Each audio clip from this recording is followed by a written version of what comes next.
Hello everyone, this is Kalpana. So today we are going to discuss about virtual memory in operating system. So before that we have discussed about paging and what is segmentation, what's the difference between paging and segmentation and addressing and all those things. And now we are going to discuss about virtual memory. So here, it's basically it allows the execution of process that are not completely in main memory. So which means, for example, main memory is nothing but your RAM, right? Let's consider your RAM is of size 4 GB only. It can hold only 4 GB of program or data, but you need to execute a program of size 6 GB. Let's take 6 GB. Okay, you have to execute it. So in this scenario, usually you all know, when program in execution, which memory will be in which memory it supports? Main memory. Whenever you need to execute any program or application, then the particular program should be in RAM, main memory. Okay, then only you can execute the program. But here in this situation, your RAM is of only 4 GB, but your program size is of 6 GB. Okay, see the difference. You can't execute it, right?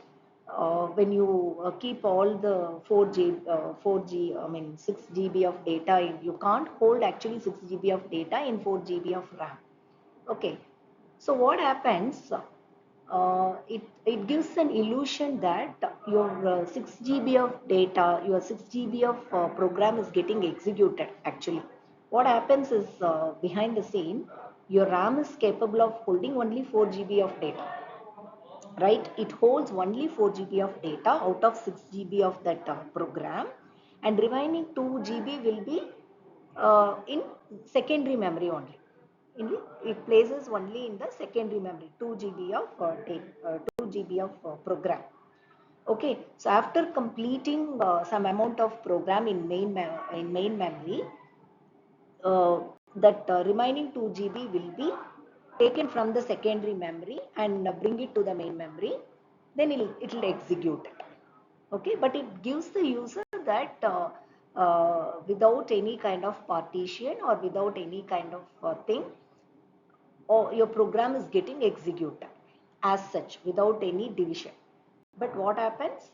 According to your memory, according to your main memory size only, the program will be placed in the main memory. The remaining part, the remaining 2 GB or 4 GB or whatever may be the thing, the remaining program will be placed in your secondary storage device. So whenever it is required, at that time it will be brought from the secondary memory and place it in the main memory for execution. So that is your uh, main memory. So we'll see how it is doing all these swapping and all those things. Okay, so basically it allows the execution of processes that are not completely in main memory. See, virtual memory, without this concept, without this demand paging concept, we can't execute, we can't execute this virtual memory.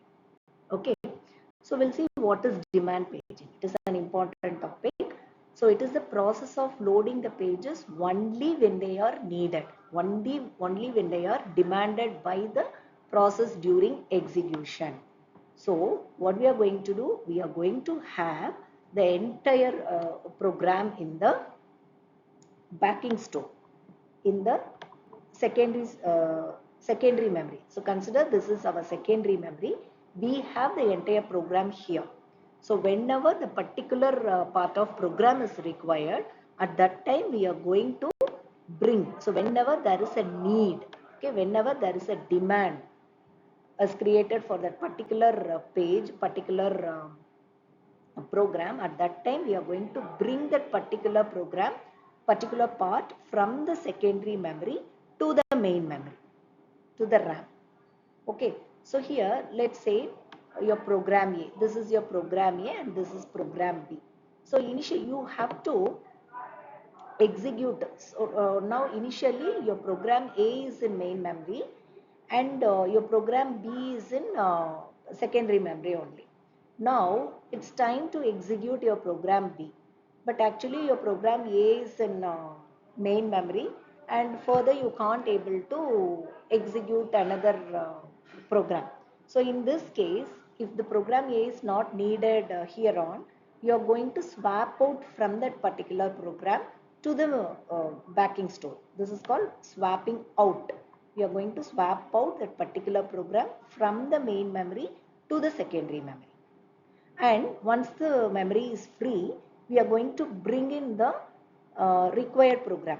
Let's say program B to the main memory from secondary memory. So whenever there is a demand, whenever there is a need created, at that time we are going to bring in the particular program from the secondary memory to the main memory. So this is our demand paging concept. So without this concept, we can't implement virtual memory at all. We should know that. So actually we call this process as lazy swapper. Usually we say this kind of swapping is called the lazy swapper because, why? Because whenever there is a need, we are not swapping as such. Whenever there is a need arises, whenever there is a demand created, at that time we are just bringing the particular page from the from the secondary memory to the main memory. Okay, so this is called as lazy swapper. So here never swaps a page into memory unless the page will be needed. Once there is a need, at that time only we are going to bring in that particular page to the main memory. So we call this as a lazy swapper. Okay.